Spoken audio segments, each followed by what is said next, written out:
ஓடி விளையாடு ஓய்ந்திருக்கலாகாது. அதுக்கு தான் சூப்பர் சரவணா ஸ்டோர்ஸ்ல சம்மருக்கு ஆடைகள் வாங்கும் போது அவுட்டோர் கேம்ஸ் ஃப்ரீ.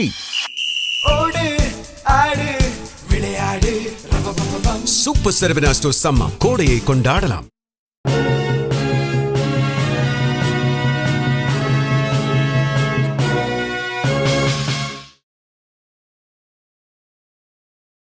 வணக்கம். ஜெம் செய்திகளுக்காக நான் உங்கள் குணா.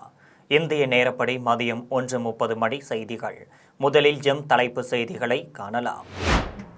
நெதர்லாந்து, நார்வே, இத்தாலி மற்றும் குரோசியா ஆகிய நாடுகளுக்கு சுற்றுப்பயணம் மேற்கொள்கிறார் பிரதமர். 3வது இந்தியா நார்டிக் உச்சி மாநாட்டில் பிரதமர் நரேந்திர மோடி பங்கேற்பு. சேலம், கிருஷ்ணகிரி, தென்காசி ஆகிய தொகுதி வேட்பாளர்களுடன் முதலமைச்சர் ஆலோசனை. மாவட்டங்களில் தேர்தல் கள நிலவரம் குறித்து கேட்டறிந்தார் முதலமைச்சர் மு.க. ஸ்டாலின். உழைப்பாளர்களின் வாழ்வாதாரம் மேலும் உயர உறுதியேற்போம். தமிழக வெற்றிக் கழக தலைவர் விஜய் அறிவிப்பு. வாக்கு எண்ணிக்கையின் போது எந்த சூழலிலும் முகவர்கள் அவர்களின் கடமையிலிருந்து விலகக்கூடாது. பாமக தலைவர் அன்புமணி வலியுறுத்தல். தமிழக வெற்றிக் கழக தலைவர் விஜய் வேளாங்கண்ணி ஆலயத்தில் நாளை பிரார்த்தனை. சமூக ஒற்றுமையை வெளிப்படுத்தும் வகையில் விஜயின் செயல்கள் இருப்பதாக தொண்டர்கள் மத்தியில் நல்ல வரவேற்பு. தேர்தல் அலுவலகத்தை மர்ம நபர்கள் தீயிட்டு கொளுத்தியதாக ஸ்ரீரங்கம் தாவேகா தொகுதி வேட்பாளர் புகார். காவல்துறை உடனடியாக நடவடிக்கை எடுக்க வேண்டும் என்று கோரிக்கை. ஓய்வூதியத்தை 7,500 ரூபாயாக உயர்த்த வேண்டும் என தொழிற்சங்கங்களும் ஓய்வூதியர் சங்கங்களும் கோரிக்கை. மத்திய அரசு ஓய்வூதியத்தை உயர்த்த ஆலோசனை. நேபாளத்தில் கட்டுப்பாட்டை இழந்த ஜீப் கவிழ்ந்து விபத்து. 20 பக்தர்கள் சம்பவ இடத்திலேயே பரிதாபமாக உயிரிழப்பு. ஈரான் அணு ஆயுதத்தை உருவாக்க அனுமதிக்க முடியாது. அமெரிக்க அதிபர் டொனால்ட் ட்ரம்ப் திட்டவட்டம். இனி விரிவான செய்திகளை காணலாம். பிரதமர் மோடி நார்வேயில் நடைபெறும் 3வது இந்தியா நார்டிக் உச்சி மாநாட்டில் பங்கேற்பதுடன் இத்தாலியில் போப் ஆண்டவரையும் சந்திக்க உள்ளார். உலக நாடுகளுடன் நட்புறவை மேம்படுத்தும் வகையில் பிரதமர் மோடி அவ்வப்போது வெளிநாடு பயணம் மேற்கொண்டு வருகிறார். இந்த நிலையில் வருகின்ற மே 15 முதல் 20ஆம் தேதி வரை நெதர்லாந்து, நார்வே, இத்தாலி மற்றும் குரோஷியா ஆகிய நாடுகளுக்கு பயணம் மேற்கொள்ள இருப்பதாக அரசு வட்டாரங்கள் தெரிவிக்கின்றனர். பிரதமரின் நார்வே பயணத்தின் போது இந்தியா மற்றும் நார்டிக் நாடுகள் உடனான 3வது உச்சி மாநாடு நடக்க இருக்கிறது. இந்த மாநாட்டில் டென்மார்க், ஐஸ்லாந்து, பின்லாந்து மற்றும் ஸ்வீடன் தலைவர்களும் பங்கேற்க உள்ளனர். அவர்களுடன் பிரதமர் மோடி பல விஷயங்களை கலந்து ஆலோசிப்பார் என்று கூறப்படுகிறது. இத்தாலி நாட்டிற்கு பிரதமர் மேற்கொள்ள இருக்கும் இந்த பயணம் இந்தியாவிற்கான அவரது முதல் தனிப்பட்ட பயணமாகும். இத்தாலியில் வாடிகனுக்கு சென்று போப் ஆண்டவரை சந்திப்பார் என்று கூறப்படுகிறது. ஐரோப்பிய நாடுகளுக்கான பிரதமரின் பயண திட்டத்தின் தொடக்கம் அல்லது இறுதியில் ஐக்கிய அரபு அமீரகமும் கூடுதலாக சேர்க்கப்படும் என எதிர்பார்க்கப்படுகிறது. சேலம், கிருஷ்ணகிரி, தென்காசி ஆகிய தொகுதி வேட்பாளர்களிடம் தேர்தல் கள நிலவரம் குறித்து முதலமைச்சர் மு.க. ஸ்டாலின் கேட்டறிந்தார். சென்னை அண்ணா அறிவாலயத்தில் சேலம், கிருஷ்ணகிரி, தென்காசி ஆகிய தொகுதி வேட்பாளர்களுடன் முதலமைச்சர் மு.க. ஸ்டாலின் ஆலோசனை மேற்கொண்டார். அப்போது அந்தந்த மாவட்டங்களின் தேர்தல் கள நிலவரம் குறித்து அவர்களிடம் கேட்டறிந்தார். தமிழ்நாட்டின் தலைவிதியை தீர்மானிக்கப் போவது இந்த தேர்தலின் முடிவுகள்தான் என்று பாமக தலைவர் அன்புமணி தெரிவித்துள்ளார். தமிழ்நாட்டில் கடந்த 23ஆம் தேதி சட்டமன்ற தேர்தல் நிறைவடைந்தது. வரும் 4ஆம் தேதி பதிவான வாக்குகள் எண்ணப்படுகின்றன. இந்நிலையில் பாட்டாளி மக்கள் கட்சி தலைவர் அன்புமணி அறிக்கை ஒன்றை வெளியிட்டுள்ளார். அதில் அரும்பாடுபட்டு செய்த வெள்ளாமையின் பயன்களை அறுவடை செய்து வீட்டிற்கு கொண்டு வருவதற்கு அதிமுக, பாமக கூட்டணி கட்சிகளின் முகவர்கள் மிகவும் விழிப்புடன் செயல்பட வேண்டும் என கூறினார். தொடர்ந்து வாக்கு எண்ணும் நாளான 4ஆம் தேதி எண்ணும் மையத்திற்கு நம் முகவர்கள் சென்று வாக்குச்சாவடியில் பதிவான 17C படிவத்தில் குறிப்பிடப்பட்டிருக்கும் வாக்கு எண்ணிக்கையும் வாக்குப்பதிவு இயந்திரத்தில் பதிவாக இருக்கும் வாக்குகளின் எண்ணிக்கையும் சரிபார்க்க வேண்டும் என்று அறிவுறுத்தினார். மேலும் வாக்கு எண்ணிக்கையில் எவரேனும் முறைகேடுகளில் ஈடுபட்டால் உடனடியாக தலைமை தேர்தல் அதிகாரிக்கு புகார் தெரிவிக்க வேண்டும் என்றும், வாக்கு எண்ணிக்கையின் போது எந்த சூழலிலும் முகவர்கள் அவர்களின் கடமையிலிருந்து விலகக்கூடாது என்று தெரிவித்தார். மேலும் தமிழ்நாட்டின் தலைவிதியை தீர்மானிக்கப் போவது இந்த தேர்தலின் முடிவுகள்தான் என்று குறிப்பிட்டுள்ளார். தமிழக வெற்றிக் கழக தலைவர் விஜய் வேளாங்கண்ணி ஆலயத்தில் நாளை பிரார்த்தனை செய்ய உள்ளதாக தகவல் வெளியாகியுள்ளது. தமிழக சட்டமன்ற தேர்தல் முடிவுகள் மே 4ஆம் தேதி வெளியாக உள்ள நிலையில் தாவேகா தலைவர் விஜய் திருச்செந்தூர் மற்றும் சீரடி ஆகிய இடங்களுக்கு சென்று தீவிர வழிபாடு நடத்தினார். தொடர்ந்து அவர் வேளாங்கண்ணி ஆலயம் மற்றும் நாகூர் தர்கா செல்ல உள்ளதாக தகவல் வெளியாகியுள்ளது. இதன்படி அவர் நாளை காலை 5 மணி அளவில் வேளாங்கண்ணி ஆரோக்கிய அன்னை பேராலயத்தில் பிரார்த்தனை செய்கிறார். மேலும் நாகூர் தர்காவில் நடைபெறவுள்ள சிறப்பு வழிபாட்டிலும் பங்கேற்க உள்ளார். சமூக ஒற்றுமையை வெளிப்படுத்தும் வகையில் விஜயின் செயல்கள் இருப்பதாக தொண்டர்கள் மத்தியில் நல்ல வரவேற்பு பெற்றுள்ளது. ஸ்ரீரங்கம் தாவேகா தொகுதி வேட்பாளர் அலுவலகத்தை மர்ம நபர்கள் தீயிட்டு கொளுத்தியதால் அப்பகுதியில் பெரும் பரபரப்பு ஏற்பட்டுள்ளது. திருச்சி மாவட்டம் ஸ்ரீரங்கம் தொகுதிக்குட்பட்ட அந்தநல்லூர் ஒன்றியம் பெட்டவாய் தலை பகுதியில் செயல்பட்டு வந்த தேர்தல் அலுவலகத்தை மர்ம நபர்கள் தீயிட்டு கொளுத்தியதாக தாவேகா வேட்பாளர் ரமேஷ் காவல் நிலையத்தில் புகார் அளித்துள்ளார். காவல்துறை உடனடியாக சம்பந்தப்பட்ட குற்றவாளிகள் யாராக இருந்தாலும் கைது செய்து தண்டனையை பெற்றுத்தர வேண்டும் என்று கூறினார். மேலும் தேர்தல் நாளன்று வாக்கு எண்ணும் மையத்தில் தனக்கும் தமது கழக நிர்வாகிகள் தோழர்களுக்கும் எதிராக வன்முறை செயல்களை அரங்கேற்றிய எதிர்க்கட்சிகள் திட்டமிடுவதாக தகவல் கிடைத்துள்ளதாகவும் கூறினார். தொடர்ந்து உடனடியாக தலையிட்டு வாக்கு எண்ணும் மையத்தில் கூடுதல் பாதுகாப்பு எங்களுக்கு வழங்க வேண்டும் என்றும், வாக்கு எண்ணிக்கை நேர்மையாக நடைபெறுவதை உறுதி செய்ய வேண்டும் என்று கேட்டுக்கொண்டார். குறைந்தபட்சம் PF ஓய்வூதியத்தை 1000 ரூபாயிலிருந்து 7500 ரூபாயாக உயர்த்த கோரி தொழிற்சங்கங்கள் வலியுறுத்தியுள்ள நிலையில் இதுகுறித்து மத்திய அரசு தீவிரமாக ஆலோசனை நடத்தி வருகிறது. தொழிலாளர்களுக்கு வழங்கப்படும் பிராவிடென்ட் பண்ட் பென்ஷன் 2014ஆம் ஆண்டிற்கு முதல் குறைந்தபட்சம் 1250 ரூபாயாக உள்ளது. குறைந்தபட்சம் தொழிலாளர் வைப்பு நிதியில் 10 ஆண்டுகள் கணக்கு வைத்திருந்தால் அவருக்கு பென்ஷன் கிடைக்கும். ஓய்வூதியதாரர்களுக்கு மாதத்திற்கு 1000 ரூபாய் ஓய்வூதியமாக வழங்கப்பட்டு வரும் நிலையில் மத்திய அரசுக்கு ஆண்டுதோறும் 950 கோடி ரூபாய் செலவாகிறது. இந்த தொகை அடிப்படை வாழ்வாதாரத்திற்கு போதுமானதல்ல என கூறி குறைந்தபட்சம் ஓய்வூதியத்தை 7500 ரூபாயாக உயர்த்த வேண்டும் என தொழிற்சங்கங்களும் ஓய்வூதியர் சங்கங்களும் கோரிக்கை விடுத்துள்ளனர். இதனைத் தொடர்ந்து மத்திய அரசு ஓய்வூதியத்தை உயர்த்த ஆலோசனைகள் நடத்தி வருவதாக PF நிறுவன வட்டாரங்கள் தெரிவிக்கின்றனர்.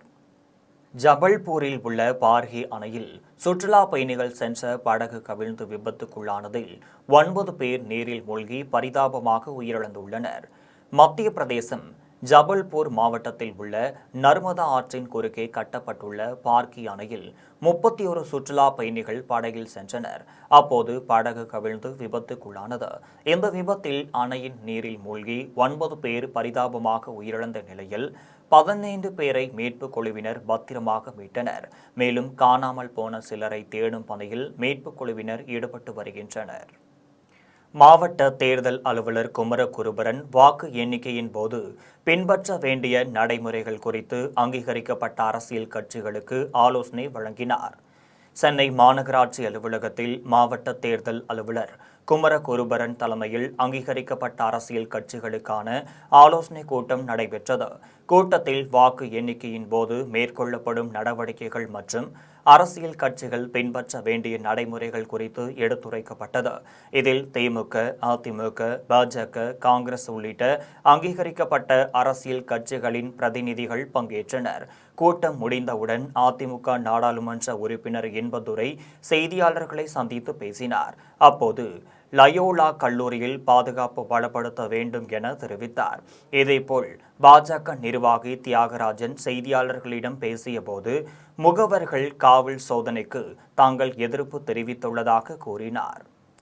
தனி நபர்களின் கடின உழைப்பையும் அர்ப்பணிப்பையும் கௌரவிப்பதும் கொண்டாடுவதும் அவசியமாகும் என்று உலக திருக்குறள் கூட்டமைப்பு தலைவர் ஞானமூர்த்தி தெரிவித்துள்ளார். உலக திருக்குறள் கூட்டமைப்பு தலைவர் ஞானமூர்த்தி மே தினத்தை முன்னிட்டு அறிக்கை ஒன்று வெளியிட்டுள்ளார். இதில் கடினமாக உழைக்கும் அனைவருக்கும் தொழிலாளர் தின வாழ்த்துக்களை தெரிவித்தார். தொழிலாளர் தினத்தை முன்னிட்டு சமூகத்தின் வளர்ச்சிக்கும் உழைக்கும் மற்றும் பங்களிக்கும் அனைத்து தொழிலாளர்களும் அங்கீகரிக்கப்பட்டு பாராட்டப்பட வேண்டும் என தான் விரும்புவதாக கூறினார். மேலும் ஒவ்வொரு துறையிலும் உள்ள தனிநபர்களின் கடின உழைப்பையும் அர்ப்பணிப்பையும் கௌரவிப்பதும் கொண்டாடுவதும் அவசியமாகும் என்று தெரிவித்தார். மே 2ஆம் தேதி நடைபெறும் CSI எஜு கனெக்ட் 2026 கல்வி வழிகாட்டி நிகழ்ச்சியில் நடைபெற உள்ளதாக பேராயர் பிரின்ஸ் கால்வின் தெரிவித்தார். கோவையில் மாணவர்களின் உயர்கல்வி மற்றும் வேலை வாய்ப்புகள் குறித்து Kovai racecourse CSI All Souls ஆலய வளாகத்தில் CSI எஜு கனெக்ட் 2026 என்னும் கல்வி வழிகாட்டு நிகழ்ச்சி வரும் மே 2ஆம் தேதி நடைபெற உள்ளது. இதுகுறித்து CSI கோவை திருமண்டல பேராயர் பிரின்ஸ் கால்வின் செய்தியாளர்களிடம் பேசியபோது, வரும் கல்வியாண்டில் 10 மற்றும் 12ஆம் வகுப்பு முடித்த மாணவர்கள் மற்றும் அவர்களின் பெற்றோர்களுக்கான வழிகாட்டும் தளமாக இது அமையும் என கூறினார். குறிப்பாக பிரபல கல்வி வழிகாட்டியாளர்கள் ஜெயபிரகாஷ் காந்தி கலந்து கொள்ளப் போவதாகவும் அவர் தெரிவித்தார். இதில் பொருளாளர் அமிர்தம் மற்றும் ஒருங்கிணைப்பாளரும் ஊட்டி CSI பொறியியல் கல்லூரியின் இயக்குநருமான அருமைராஜ் ஆகியோர் உடன் இருந்தனர். ஒரு கல்வி நிகழ்வை நாங்கள் நடத்திருக்கின்றோம். இந்த நிகழ்வுடைய நோக்கம் என்னவென்றால், இப்பொழுது பள்ளி படிப்பை முடிக்கின்ற மாணவர்கள் எதிர்காலத்திலே தங்களுடைய வாழ்வை சிறப்பாக நடத்துவதற்கு எந்த விதமான படிப்பை படிக்க வேண்டும், அவர்கள் தேர்ந்தெடுக்கின்ற அந்த படிப்பானது எதிர்காலத்திலே அவர்களுக்கு எந்த விதமான நன்மையை தரும் என்பதை அவர்களுக்கு சொல்லுகின்ற ஒரு வழிகாட்டி ஒரு ஈவெண்டாக அது இருக்கும் என்பதை தெரிவித்துக் கொள்கின்றோம். பெரியபாளையம் அருகே டிப்பர் லாரி உரிமையாளர்கள் ஆலோசனை கூட்டத்தில் ஓட்டுநர்கள் மது அருந்தி லாரியை இயக்கக்கூடாது என்பது உள்ளிட்ட பல்வேறு தீர்மானங்கள் ஏகமனதாக நிறைவேற்றப்பட்டது. திருவள்ளூர் மாவட்டம் பெரியபாளையத்தில் டிப்பர் லாரி உரிமையாளர்கள் சங்க ஆலோசனை கூட்டம் நடைபெற்றது. இக்கூட்டத்தில் கௌரவ தலைவர்கள் ரவி, வேலு ஆகியோர் தலைமையில் சங்கத்தின் கோட்பாடுகள் மற்றும் கட்டுப்பாடுகள் உள்ளிட்டவைகள் குறித்து எடுத்து கூறி சிறப்புரையாற்றி பேசினார். இதில் சங்கத்தின் தலைவர் காமராஜ், செயலாளர் பாலகிருஷ்ணன், பொருளாளர் கணேசன் ஆகியோர் கலந்து கொண்டு சங்கத்தின் சார்பில் லாரி உரிமையாளர்களை சப்ளையர்களாக உருவாக வேண்டும், மண் குவாரிகளில் மண் ஏற்றி வரும்போது கட்டாயமாக லாரியின் மீது தார்பாய் அமைத்து விபத்துக்களை தவிர்க்க வேண்டும் என்று கூறினார். தொடர்ந்து ஓட்டுநர்கள் மது அருந்தி லாரியை இயக்கக்கூடாத வகையில் பார்த்து கொள்ள வேண்டும், அதிக வேகத்தில் வாகனங்களை இயக்கக்கூடாது என்று ஓட்டுநர்களுக்கு அறிவுறுத்த வேண்டும் உள்ளிட்ட பல்வேறு வகையான அறிவுரைகளை வழங்கினார். நிகழ்ச்சியின் முடிவில் சிலம்பரசன் அனைவருக்கும் நன்றி தெரிவித்தார். குடியாத்தத்தில் பணி நிறைவு பெற்ற நகராட்சி அலுவலர்களுக்கு பாராட்டு விழா நடைபெற்றது. வேலூர் மாவட்டம் குடியாத்தம் நகராட்சியில் பணியாற்றி ஓய்வு பெற்ற தட்டச்சர் கஸ்தூரி திலகம், அலுவலக உதவியாளர் சித்ரா ஆகியோருக்கு அலுவலக வளாகத்தில் பாராட்டு விழா நடைபெற்றது. இந்நிகழ்ச்சிக்கு நகராட்சி ஆணையர் தனலட்சுமி தலைமை வகித்து ஓய்வு பெற்ற இருவருக்கும் ஓய்வூதிய பயன் நினைவு பரிசு வழங்கி பாராட்டினார். பின்னர் அவர்களுக்கு சால்வை அணிவித்து நினைவு பரிசுகளை வழங்கினார். இதில் நகராட்சி மேலாளர் சுகந்தி, அலுவலர்கள் ஸ்ரீதர், உமாபதி, கட்டிட நல அலுவலர் சீனிவாசன், துப்புரவு அலுவலர் முகமது அலி உள்ளிட்டோர் கலந்து கொண்டனர். விருத்தாச்சலத்தில் உள்ள தனியார் கல்லூரியின் தொடக்க விழாவில் கல்வியில் சிறந்து விளங்கிய மாணவர்களுக்கு நினைவு பரிசுகள் வழங்கப்பட்டது. கடலூர் மாவட்டம் விருத்தாச்சலத்தில் உள்ள தனியார் கல்லூரியின் 17ஆம் ஆண்டு தொடக்க விழாவில் கல்வி குழும தலைவர் சுரேஷ் கலந்து கொண்டு குத்துவிளக்கு ஏற்றி தொடங்கி வைத்தார். விழாவில் பட்டிமன்ற பேச்சாளர் அருண், பேராசிரியர் மணிமேகலை ஆகியோர் கலந்து கொண்டு உரையாற்றி கல்வியில் சிறந்து விளங்கிய மாணவ மாணவிகளுக்கு நினைவு பரிசுகளை வழங்கினர். இந்நிகழ்வில் கல்லூரி அலுவலர் அருண்குமார், மேலாளர் கவி பாண்டியன், முதல்வர் சின்ன பொண்ணு ஏசுதாஸ், துணை முதல்வர் ஞான சுந்தரி உள்ளிட்ட ஆசிரியர்கள், மாணவர்கள் கலந்து கொண்டனர். ஆரணி பேருந்து நிலையத்தில் போதிய அளவில் அரசு பேருந்துகள் இயக்கப்படாததால் கிரிவலம் செல்ல நீண்ட நேரம் காத்திருந்த பக்தர்கள் கடும் அவதிக்குள்ளாகினர். திருவண்ணாமலை மாவட்டம் ஆரணி பேருந்து நிலையத்தில் சித்ரா பௌர்ணமியையொட்டி ஆயிரக்கணக்கான பக்தர்கள் குவிந்தனர். அப்போது அங்கு போதிய அளவில் அரசு பேருந்துகள் இயக்கப்படாததால் சாலையில் பக்தர்கள் நீண்ட நேரம் காத்திருந்து கடும் அவதிக்குள்ளாகினர். மேலும் குறிப்பிட்ட அளவு இயக்கப்பட்ட அரசு பேருந்துகளில் பெண்கள் மற்றும் பயணிகள் முண்டியடித்து ஏறும் அவல நிலை ஏற்பட்டுள்ளது. சீர்காழியில் நுங்கு வியாபாரிகளிடையே ஏற்பட்ட தகராறில் ஒருவர் அரிவாளால் வெட்டி உயிர் மாய்க்கப்பட்ட சம்பவம் அப்பகுதியில் பெரும் பரபரப்பை ஏற்படுத்தியுள்ளது. மயிலாடுதுறை மாவட்டம் சீர்காழி அருகே காரைமேடு கிராமத்தைச் சேர்ந்த மருது பாண்டியன் தனது உறவினர் கார்த்திக் என்பவருடன் இணைந்து நுங்கு விற்பனை செய்து வந்துள்ளார். இந்நிலையில் கடந்த 3 நாட்களாக நுங்கு விற்ற பணத்தை பிரிப்பதில் இருவருக்கும் இடையே தகராறு ஏற்பட்டுள்ளது. இதனால் மருது பாண்டியன் வீட்டில் தூங்கிக் கொண்டிருந்த போது அவரை கார்த்திக் அரிவாளால் வெட்டியுள்ளார். இதில் மருது பாண்டியன் சம்பவ இடத்திலேயே பரிதாபமாக உயிரிழந்தார். இது குறித்து தகவல் அறிந்து சம்பவ இடத்திற்கு வந்த சீர்காழி காவல்துறையினர் மது போதையில் இருந்த கார்த்திக்கை கைது செய்து விசாரணை நடத்தி வருகின்றனர். தாராபுரத்தில் பூட்டியிருந்த பள்ளி நிறுவனர் வீட்டில் ஒரு நாள் விட்டு ஒரு நாள் என தவணை முறையில் புகுந்து பொருட்களை திருடிய 7 பேர் கொண்ட கும்பலை தனிப்படை காவல்துறையினர் கைது செய்து சிறையில் அடைத்தனர். திருப்பூர் மாவட்டம் தாராபுரத்தில் தனியார் பள்ளி நிறுவனர் ராமச்சந்திரன் குடும்பத்துடன் வெளியூர் சென்றிருந்த சமயம் பார்த்து அவரது வீட்டின் கதவை உடைத்து டிவி, மின் மோட்டார் மற்றும் பித்தளை பாத்திரங்களை திருடிய 7 பேர் கொண்ட கும்பலை காவல்துறையினர் கைது செய்தனர். சிறையில் நண்பர்களாக இருந்த கும்பல் ஒரு நாள் விட்டு ஒரு நாள் என தவணை முறையில் வீட்டிற்குள் புகுந்து ஒவ்வொரு பொருளாக திருடி அந்த பணத்தில் மது மற்றும் கஞ்சா போதையில் உல்லாசமாக இருந்து வந்துள்ளனர். காவல் துணை கண்காணிப்பாளர் சிவகுமார் தலைமையிலான தனிப்படை காவல்துறையினர் சிசிடிவி காட்சிகளின் அடிப்படையில் ரவி, சலீம் உள்ளிட்ட 7 பேரையும் பிடித்து திருடப்பட்ட பொருட்களை மீட்டதுடன் நீதிமன்ற உத்தரவுப்படி அவர்களை 15 நாள் காவல் சிறையில் அடைத்தனர். வேடச்சந்தூர் அருகே இருசக்கர வாகனத்தில் சென்ற இளைஞர் மீது சரக்கு வேன் மோதியதில் அவர் சம்பவ இடத்திலேயே பரிதாபமாக உயிரிழந்தார். திண்டுக்கல் மாவட்டம் வேடச்சந்தூர் அருகே மண்டபபுதூரைச் சேர்ந்த இளைஞர் மணிகண்டன் அருகே உள்ள தனியார் நூற்பாலையில் வேலை செய்து வந்துள்ளார். அவர் மண்டபம்புதூரில் இருந்து வேடச்சந்தூர் நோக்கி தனது இருசக்கர வாகனத்தில் தலைக்கவசம் அணியாமல் சென்று கொண்டிருந்தார். அப்போது ஒட்டஞ்சத்திரத்தில் இருந்து எரியோடு நோக்கி சென்ற சரக்கு வேன் அவரது இருசக்கர வாகனம் மீது மோதியது. இதில் தலையில் பலத்த காயமடைந்த அவர் சம்பவ இடத்திலேயே பரிதாபமாக உயிரிழந்தார். இது குறித்து தகவல் அறிந்து சம்பவ இடத்திற்கு வந்த வேடச்சந்தூர் காவல்துறையினர் மணிகண்டனின் உடலை கைப்பற்றி அரசு மருத்துவமனைக்கு பிரேத பரிசோதனைக்காக அனுப்பி வைத்தனர். மேலும் இந்த விபத்து குறித்து காவல்துறையினர் வழக்கு பதிவு செய்து தீவிர விசாரணை மேற்கொண்டு வருகின்றனர். வேலூர் குடியாத்தத்தில் கெங்கையம்மன் ஆலய சிரசு திருவிழாவை முன்னிட்டு காப்பு கட்டும் நிகழ்ச்சி நடைபெற்றது. வேலூர் மாவட்டம் குடியாத்தத்தில் கெங்கையம்மன் ஆலய சிரசு திருவிழாவை முன்னிட்டு காப்பு கட்டு நிகழ்ச்சி நடைபெற்றது.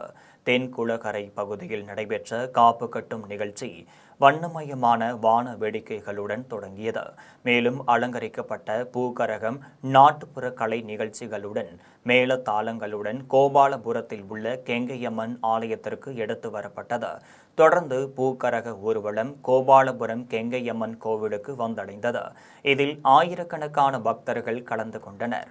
இந்நிகழ்வில் காப்பு கட்டும் நிகழ்ச்சியை முன்னிட்டு 100க்கு மேற்பட்ட போலீசார் பாதுகாப்பு பணியில் ஈடுபட்டிருந்தனர். சித்ரா பௌர்ணமியையொட்டி திருக்கழுகுன்றம் அருள்மிகு ஓசுரம்மன் கோவிலில் 108 பால்குட அபிஷேக விழா சிறப்பாக நடைபெற்றது. செங்கல்பட்டு மாவட்டம் திருக்கழுகுன்றத்தில் சித்ரா பௌர்ணமியையொட்டி ஓசுரம்மன் கோவிலில் 108 பால்குட அபிஷேக விழா வெகு விமரிசையாக நடைபெற்றது. திருக்கழுகுன்றத்தில் வேதகிரீஸ்வரர் சமேத திரிபுர சுந்தரி அம்மன் ஆலயத்திலிருந்து 108 பால் குடங்களுடன் பெண்கள் மற்றும் ஆண்கள் ஊர்வலமாக சென்று ஓசுரம்மன் ஆலயத்திற்கு மேல தாளங்கள் முழங்க வான வேடிக்கையுடன் சென்றடைந்தனர். தொடர்ந்து 108 பால் குடங்களால் அம்மனுக்கு அபிஷேகம் செய்யப்பட்டு ஆராதனை நடைபெற்றது. பின்னர் பக்தர்களுக்கு அன்னதானம் வழங்கப்பட்டது. இதனைத் தொடர்ந்து அம்மனுக்கு ஊஞ்சல் சேவை நடைபெற உள்ளது. இந்நிகழ்ச்சியில் திரளான பக்தர்கள் கலந்து கொண்டு சாமி தரிசனம் செய்தனர். அரியலூரில் உள்ள ஒப்பில்லாத அம்மன் கோவிலின் தேரோட்டத்தில் ஆயிரக்கணக்கான பக்தர்கள் கலந்து கொண்டு சாமி தரிசனம் செய்தனர். அரியலூரில் உள்ள ஒப்பில்லாத அம்மன் கோவிலில் சித்திரை திருவிழாவையொட்டி தேரோட்டம் நடைபெற்றது. இதில் சுவாமிக்கு சிறப்பு அபிஷேக ஆராதனைகள் நடைபெற்றது. தொடர்ந்து வண்ண மலர்களால் அலங்கரிக்கப்பட்ட தேரில் சுவாமியின் தேரோட்டம் நடைபெற்றது. இதில் ஆயிரக்கணக்கான பக்தர்கள் கலந்து கொண்டு வடம் பிடித்து தேரை இழுத்து வந்து சாமி தரிசனம் செய்தனர். அண்ணாமலையார் கோவிலில் பல்வேறு மாநிலங்களிலிருந்து வருகை தந்த லட்சக்கணக்கான பக்தர்கள் கிரிவலம் மேற்கொண்டு சாமி தரிசனம் செய்தனர்.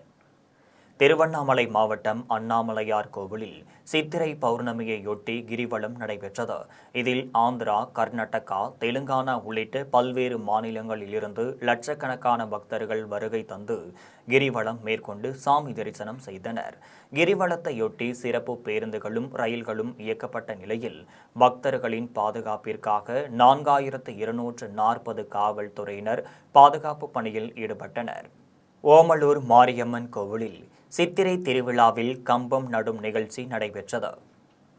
சேலம் மாவட்டம் ஓமலூரில் பெரிய மாரியம்மன், சின்ன மாரியம்மன் கோவிலில் சித்திரை திருவிழா நடைபெற்றது.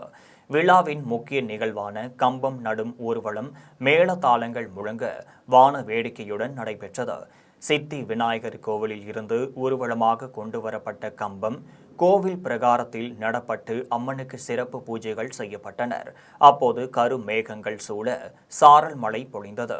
கம்பம் நடும் வேளையிலேயே பெய்த இந்த அதிசய மலையே அம்மனின் அருளாக கருதி ஓம் சக்தி பராசக்தி என முழக்கமிட்ட பக்தர்கள் மழையில் நனைந்தபடி நெகிழ்ச்சியுடன் வழிபாடு நடத்தினர். போரூரில் உள்ள புனித சூசையப்பர் ஆலயத்தின் தேர் விழாவை பொதுமக்கள் ஆர்வத்துடன் கண்டுகளித்தனர்.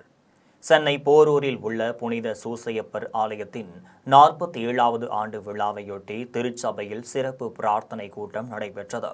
தொடர்ந்து வண்ண மலர்களால் அலங்கரிக்கப்பட்ட வாகனத்தில் மாதா மற்றும் குழந்தை இயேசு சிலை வைக்கப்பட்டு தேர் பவனி நடைபெற்றது. இதில் 200க்கும் மேற்பட்டோர் கலந்து கொண்டு முக்கிய வீதி வழியாக வலம் வந்தனர். மேலும் பவனி வந்த தேர் விழாவை பொதுமக்கள் ஆர்வமுடன் கண்டு ரசித்தனர். தருமபுரி மாவட்டத்தின் பல்வேறு பகுதிகளில் இடி மின்னலுடன் பெய்த கனமழையினால் உழவர்களும் பொதுமக்களும் மகிழ்ச்சியடைந்துள்ளனர். தருமபுரி மாவட்டத்தின் பல்வேறு பகுதிகளில் கடந்த சில நாட்களாக வெயிலின் தாக்கம் கடுமையாக இருந்து வந்துள்ளது. வெப்பத்தின் தாக்கத்தினால் பொதுமக்கள் அவதிப்பட்டு வந்தனர். வழக்கம் போல் காலை முதல் மதியம் வரை வெயிலின் தாக்கம் அதிகமாக காணப்பட்டது. இந்நிலையில் பிற்பகலில் தீர்த்தமலை, பொய்யம்பட்டி, காட்பாடிப்பாளையம், பள்ளிப்பட்டி, மருதிப்பட்டி உள்ளிட்ட பல்வேறு இடங்களில் இடி மின்னலுடன் கனமழை பெய்தது. மேலும் பாளையம், வீரப்பநாயக்கன்பட்டி உள்ளிட்ட பகுதிகளில் ஆங்காங்கே ஆலங்கட்டி மழை பெய்தது. இதனால் உழவர்களும் பொதுமக்களும் மகிழ்ச்சி அடைந்துள்ளனர். கன்னியாகுமரி திருவட்டாறு பாலம் அருகில் சாலையோர வியாபாரிகள் கடைகள் திடீரென தீப்பிடித்து எரிந்த சம்பவம் அப்பகுதியில் பரபரப்பை ஏற்படுத்தியுள்ளது. கன்னியாகுமரி மாவட்டம் திருவட்டாறு பாலம் அருகில் மாநில நெடுஞ்சாலையோரம் சாலையோர வியாபாரிகள் தற்காலிகமாக கடைகள் அமைத்துள்ளனர். கரும்புச்சாறு கடை, மீன், பழக்கடை, காய்கறி, கோழி குஞ்சு கடை, இளநீர் கடைகளை நடத்தி வருகின்றனர். இந்நிலையில் இந்த கடைகள் திடீரென தீப்பிடித்து எரிந்துள்ளது. இந்த விபத்து குறித்து தகவல் அறிந்து சம்பவ இடத்திற்கு வந்த குலசேகரம் தீயணைப்புத் துறையினர் தீயை அணைத்தனர். அதற்குள் அனைத்து கடைகளும் எரிந்து சாம்பலானது. இந்த விபத்து குறித்து திருவட்டார காவல்துறையினர் வழக்கு பதிவு செய்து விசாரணை மேற்கொண்டு வருகின்றனர். இச்சம்பவம் அப்பகுதியில் பெரும் பரபரப்பு ஏற்படுத்தியுள்ளது. கிருஷ்ணகிரி அருகே சூறாவளி காற்றுடன் பெய்த கனமழையால் இளம் வாழை மரங்கள் முறிந்து சாய்ந்ததற்கு அரசு உரிய இழப்பீடு வழங்க வேண்டும் என்று விவசாயி கோரிக்கை விடுத்துள்ளார். கிருஷ்ணகிரி மாவட்டம் மேலுமலை கிராமத்தில் சூறாவளி காற்றுடன் பெய்த கனமழையால் 2 ஏக்கரில் பயிரிடப்பட்டிருந்த இளம் வாழை மரங்கள் முறிந்து சாய்ந்துள்ளது. இதனால் விவசாயி கடும் நஷ்டத்தையும் மன உளைச்சலையும் சந்தித்துள்ளார். இந்நிலையில் தோட்ட உரிமையாளர் மாற்றுத்திறனாளி விவசாயியான அன்பரசன் செய்தியாளர்களிடம் பேசினார். அப்போது 1 ஏக்கருக்கு 2 லட்சம் என 2 ஏக்கருக்கு இதுவரை 3.80 லட்சம் செலவு செய்திருக்கிறோம் என்றும் 1800 வாழைக்கன்றில் 1200 கன்றுகள் இப்போ எல்லாம் நாசமாகி போகிவிட்டதாகவும் கண்ணீருடன் அரசு இழப்பீடு வழங்க வேண்டும் என கோரிக்கை விடுத்துள்ளார். இனி வருவது திரையுலக செய்திகள். பிரபல பாடகி ஸ்வாகதா கிருஷ்ணனுக்கு பாலியல் தொல்லை கொடுத்த இசையமைப்பாளரை கைது செய்ய வேண்டும் என்று இசையமைப்பாளர் ஜேம்ஸ் வசந்தன் தெரிவித்துள்ளார். பிரபல பாடகி ஸ்வாகதா கிருஷ்ணன் அண்மையில் செய்தியாளர்கள் சந்திப்பில் தனக்கு இசையமைப்பாளர் ஒருவரால் நேர்ந்த பாலியல் கொடுமை குறித்து பேசியுள்ளார். அந்த விவகாரத்தில் ஸ்வாகதாவிற்கு ஆதரவு தெரிவித்துள்ள இசையமைப்பாளர் ஜேம்ஸ் வசந்தன் தனது முகநூல் பதிவில் கோரிக்கை ஒன்று விடுத்துள்ளார். அதில் ஸ்வாகதா சொல்லும் அந்த இசையமைப்பாளர் யார் என்பது உலகுக்கு சொல்லப்பட வேண்டும் என்றும் ஸ்வாகதா கொடுத்த குறிப்புகளை வைத்தே காவல்துறை அந்த இசையமைப்பாளரை கைது செய்ய முடியும் என்று குறிப்பிட்டுள்ளார். இனி வருவது உலக செய்திகள்.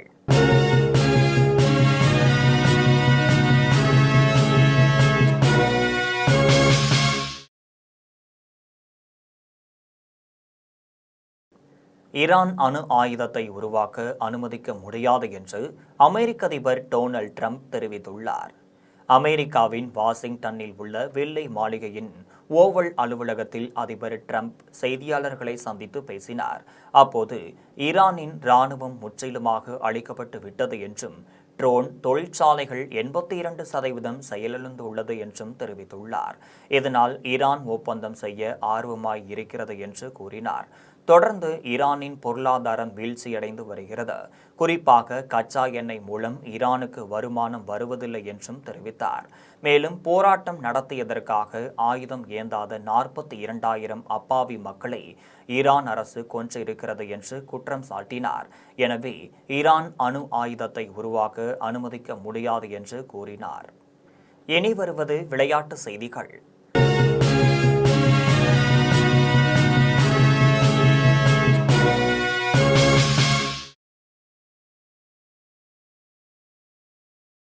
IPL 20 ஓவர் கிரிக்கெட் தொடரின் 43வது போட்டியில் ராஜஸ்தான் ராயல்ஸ் மற்றும் டெல்லி கேபிட்டல்ஸ் அணிகள் இன்று மோதுகின்றனர்.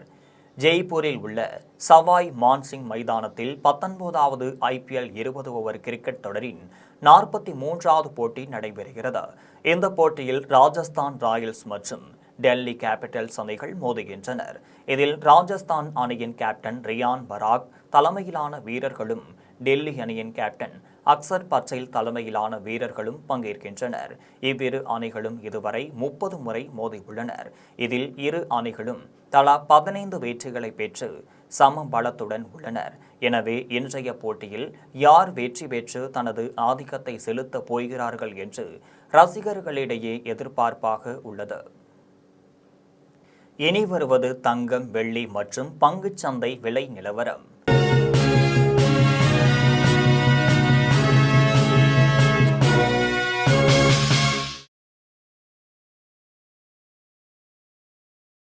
சென்னையில் ஆபரண தங்கம் என்று ஒரு சவரன் 1,12,400 ரூபாய்க்கு விற்பனை செய்யப்படுகிறது. சென்னையில் இன்று ஆபரண தங்கத்தின் விலை கிராமிற்கு 50 ரூபாய் குறைந்து 14,050 ரூபாய்க்கு விற்பனை செய்யப்படுகிறது. மேலும் ஒரு சவரன் 400 ரூபாய் குறைந்து 1,12,400 ரூபாய்க்கு விற்பனை செய்யப்படுகிறது. 24 கேரட் தூய தங்கம் ஒரு சவரன் 1,22,624 ரூபாய்க்கு விற்பனை செய்யப்படுகிறது. மேலும் 1 கிராம் வெள்ளி 265 ரூபாய்க்கும் 1 கிலோ வெள்ளி 2,65,000 ரூபாய்க்கும் விற்பனை செய்யப்படுகிறது. இந்திய பங்குச் சந்தைகளில் வணிகம் இன்று சரிவுடன் காணப்படுகிறது. மும்பை பங்குச்சந்தை பங்கு விலை குறியீட்டு எண் சென்செக்ஸ் 583 புள்ளிகள் குறைந்து 76,913 புள்ளிகளில் வணிகமாகிறது.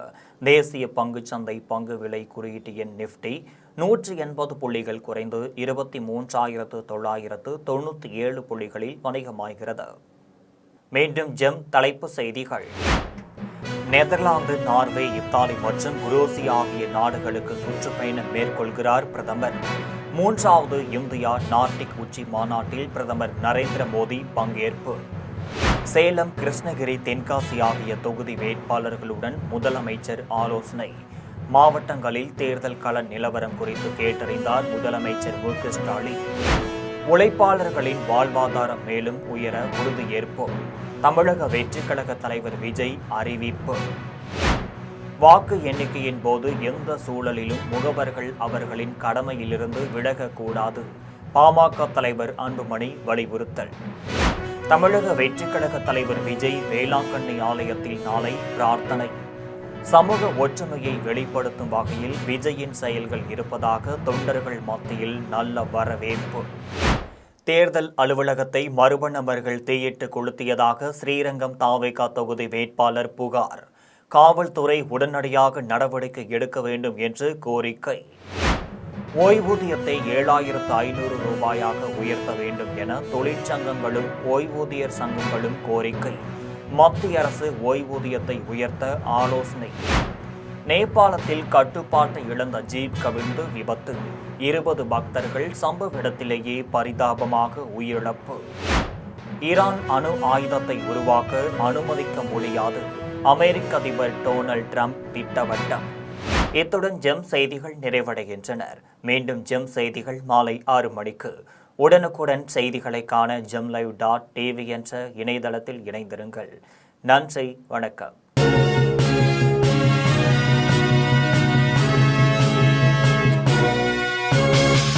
ஓடி விளையாடு, ஓய்ந்திருக்கலாகாது. அதுக்கு தான் சூப்பர் சரவணா ஸ்டோர்ஸ்ல சம்மருக்கு ஆடைகள் வாங்கும் போது outdoor games free. Super Saravana stores summer கோடையை கொண்டாடலாம்.